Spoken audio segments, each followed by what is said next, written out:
Hey gang, today we're looking at the Leatherman Charge Plus, the new Leatherman for this year, where they have gone and put those apparently heavily requested replaceable jaws in here. So these are replaceable 154 cm jaws, used to just be a solid plier/wire cutter head. A problem was identified at some point, I'll speculate on that later, and now you can replace them yourself if you break them. So there we are. And the other new thing is they've changed the design just a little bit. It now no longer has the metal plate that says Charge, it now just says Leatherman Charge on the side there. But yeah, as for innovations, that is pretty much it. So we've got a whole bunch of tools to go through, so I'll do as quick as I can. Because I think we've all seen a billion of these reviews. So 420HC rescue knife is first. This is a rescue cutter here and a serrated blade here. So these I've actually used. I've used the serrated knife that didn't have the rescue cutter on the Leatherman Surge as a rescue knife, cutting a belt and pant leg for a compound fracture.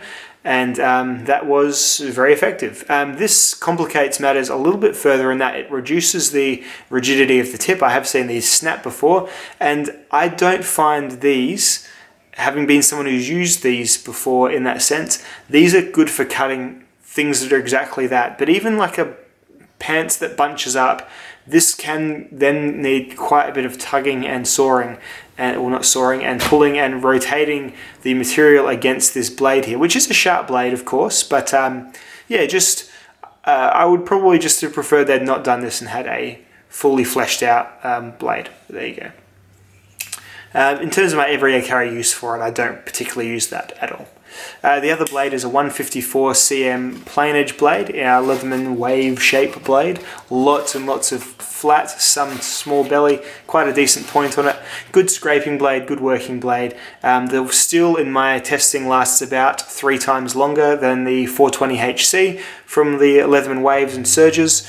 However, it's up to you whether this extra bit of cost, because what you're really getting here is this and these nice scales and that hook on the rescue hook for your extra, what is pretty much in Australia almost $100 against the Leatherman Wave Plus. So that's for you to weigh up. It is a good steel and it does hold its edge for a good long time. Here is a file. The diamond file is really one of the wins of the Wave, and it's really something that the other multi-tools from other companies that are in this size range still haven't quite been able to match for some reason. So, you've got others by Gerber and by Victorinox and other companies that have their own innovations. For example, Gerber has the center drive with the great extra long driver.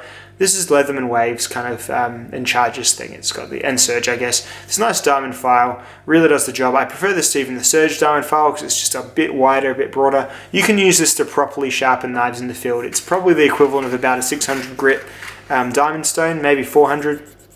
Really does the trick, and it's on its own. You can definitely get a knife from dull to pretty sharp at the very least, even if you don't have a great amount of skill. On the other side is more standard sort of cross-hatched file that will work on wood, metal, plastic. Use this for knocking edges off of things that is just bound to cut kids' little inquisitive fingers open. So there you go. And on the bottom here is sort of a bit of a metal notching saw file thing, which has limited effectiveness if you're cutting things like nails and wire and that sort of stuff. And then over this side you've got your saw. Leatherman make a good multi-tool saw. Is that an oxymoron? I don't know. These are practical enough for doing small woodworking tasks. They are properly done though, which is good. So the saw teeth are the widest part, and then they taper back to a narrower spine than the teeth. A lot of your cheapo ones will just be a flat piece of steel that is not that way treated. So they are the ones that will bind up. This one will bind up way less because of that little but very necessary innovation. Opening up, that's all the tools on the outside. Well, I guess I'll stop on the pocket clip. The pocket clip attaches via this lock here, and it slides out and slides back in. It does come a little bit tight on the pocket pants, which means it's harder to slide in without really thinking about it or using your hand to adjust your pocket if you're wearing thicker pants. So it's a good job for the pliers. First thing is to just kind of give it a little bit more lip if you can. And I think I managed to, and it goes on a little bit easier. and that's the thing. I guess looking at the outside tool again, you've got these aluminium scales here, which feel, it's that sort of silkiness like, say, a Benchmade 940 feels. It's probably the best way to describe it. They do add a bit of roundness to the package when you squeeze. Say if you're using the knife for a long, prolonged period of time, a little bit more comfortable. You still are holding a big block of a Leatherman. It's nowhere near as comfortable as like a proper contoured knife handle. So, I mean, in my pocket, for example, is Spyderco Mantra, which has, it's all rounded and it's tapered to your hand, and it's just, you could hold this for a lot longer than you could hold this before you had any sort of troubles. So there you go. But yeah, moving on to the inside. So opening up, you see your pliers and you see your rulers on each side. So inches and centimeters. I've used these in shops to like make sure I've got the right gauge of PVC piping and that sort of thing when things aren't labeled correctly or whatever. Always good to double check. So not an unuseful tool. It's certainly may as well put it there. It doesn't change anything, so that's all good. Opening up on this side, you've got the Leatherman bit driver using the Leatherman bit kit. You can get an extender, but in its standard setting, you're choosing between, say, this or the rebar, which has a longer, more basic Phillips, but longer. So I don't know, or like the Gerber center drive, which does this concept a whole lot better by having it as an outside tool and a big long arm. So that is, might be something that you want to look at if drivers are much better. But this is in general a better tool than the Gerber center drive, I must admit. Just has more stuff and more, it's just nicely done, and the cutters aren't going to explode on you like the tungsten ones did from Gerber on me. Anyway, the can opener / bottle opener is still there. How long these are going to be useful in modern society, I don't know. I haven't come across a can that's needed a can opener for a long time. Some bottles still do. And then a wire stripper here. So that actually works if you're the type of person who dicks around with your own wire at home. So, hey, if that is something you want to do, like if you're building like an old speaker system, amp and all that, surround sound system from like the early 2000s, then hey, this will do the trick for sure. These also lock, which is nice as well. Most multi-tools have that down pat these days, I think. Moving on to the other side, you've got a standard straight driver, which I guess could be the pry tool of the thing. Still a bit too thin for me to recommend using it for that. But as it fits, pretty generously, you could change your Emerson, pivot over with this if you want, something like that. It's a pretty big size, so certain flatheads are going to fit it. But yeah, it's probably going to find more of a home because it is quite well machined as a scraping device. So there you go. And then we've got this one here, moving in. So we've got this little screwdriver here, which does sit on the top of the Leatherman bit kit. Get that into focus there. It is a eyeglasses screwdriver, and you can swivel that over to a micro Phillips screwdriver. I've never needed a micro Phillips for anything, but the flat does fit my glasses, so find some use from time to time. Some sunnies I've got that have a bit of a dicky arm that sometimes needs tightening, so there you go. Last thing is the scissors. The difference between these and the Surges is the Surge has, it drops either the file or the saw. It has them as a combi tool and it has a big set of scissors on the outside. These are just little tiny scissors. Some people say they're useless. I think they are fine around the house for doing very little odd jobs, and really purely odd jobs. What did I do the other day? My car key has been shitty at, it's one of those jobs I'm putting off until I absolutely have to, until it breaks off in the ignition, I guess, where I'm going to have to need to get a new Honda car key, and that is fucked these days, getting one of those. It's like at least $150, just sucks because you need all the electronics done. So yeah, I just cut some tape thin and wrapped it up like crazy, so it should hold together for another few months, whatever. Use these little scissors and the knife, and just little jobs like that you'll find useful.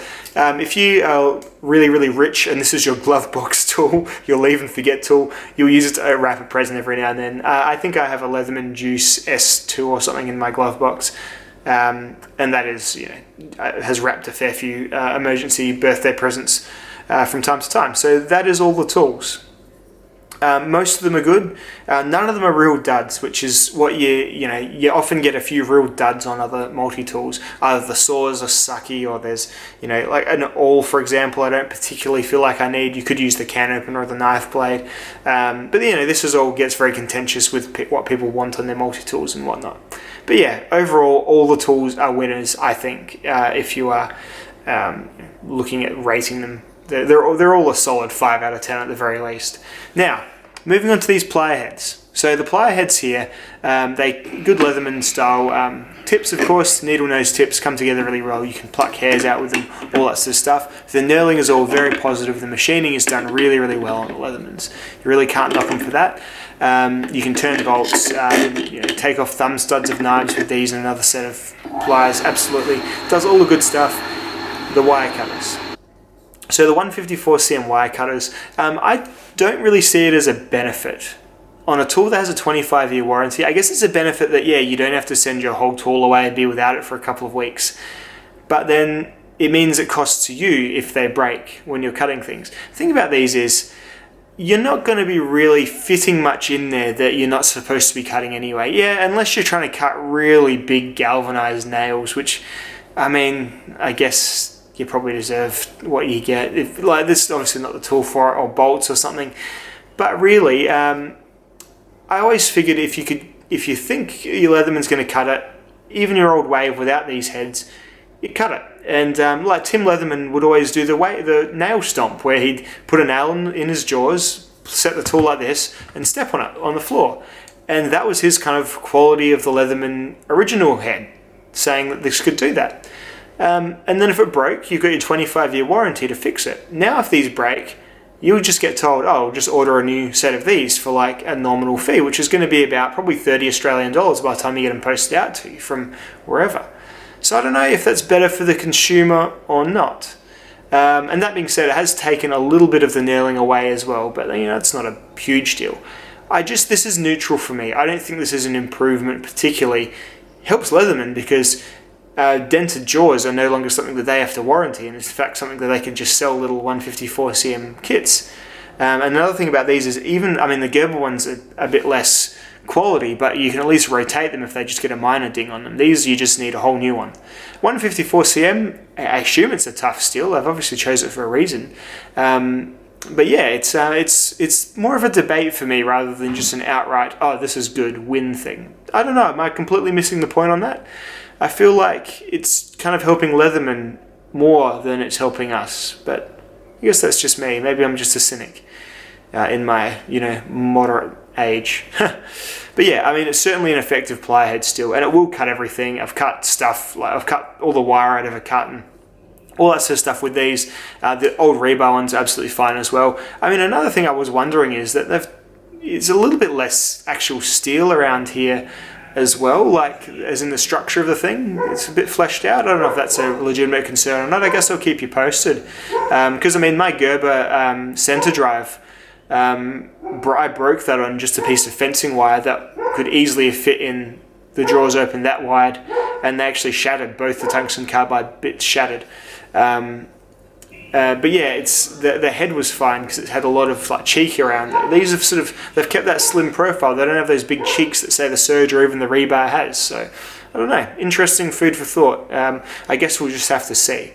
Anyway, this is just kind of more of an initial review and an overview of this tool, showing you what the new Charge Plus is like. My opinion, I think you're just better off getting the Wave or the Wave Plus. Even still, the handles do feel a bit nicer. However, they feel so nice, it's almost a shame when they start invariably scratching up, which these ones have started doing already, just from being pocket worn next to other EDC stuff. I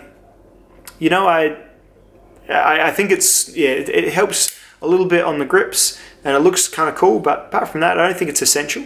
That I could do without. And the blade, well, I'm not one who primaries a Leatherman as my blade, so I don't really care about the steel in my Leatherman blade. I kind of got this because I sold a knife that had the same value, and I wanted to do Leatherman versus Leatherman, Wave versus Charge sort of, type test. And so I did, and it was good. But I just don't quite see the extra, what is about $80 to $100 over the Wave Plus for the Charge. The new sheath is really nice. It's got a button snap. I guess I should briefly cover that. Yeah, the new sheath for these has a button snap. It's largely the same overall construction. Nylon feels a little bit nicer, so I guess that's a bit of an upgrade. And it does come with pocket clip and bit kit, but these mostly did anyway, the Charges. The basic Wave generally doesn't, but there you go. I'd probably just go a basic Wave, get a bit kit separately when you have the time, if you need more than the Phillips / flathead that comes with it. And you're probably going to have just as much functionality and a whole lot of money extra in your pocket. Maybe get a wave and then get yourself like a Spyderco Delica or something as your pocket knife. You might have a good little kit for the same price that you'd pay for just this here. So that's kind of my thoughts on it so far. It's a really quality tool. I mean, don't get me wrong, guys. These are just excellent. Like Leatherman are still, really up the top. Them and Victorinox are really sort of making the most sort of high end of the multi-tools. Love to see like Zero Tolerance or someone like that do one. I'd love to see Cold Steel do one as well. They'd do something really different, I'm sure. But because I do have an element of, I do enjoy the element of the premiumness to it. But I think for practical advice, my head is saying the Wave is just fine for you. If you've got the extra and you like it for this look and for the feel of the aluminium, and maybe you love that little rescue hook and the 154 cm. If you want to just main a multi-tool, if you're somewhere where multi-tools are a little less controversial, this might be one of the better ones. This or the Skeletal maybe would be something to look at. Anyway, all right, guys, that's about all I have to say on the Charge Plus so far. Hope you've enjoyed. I'll see you in the next video. Bye.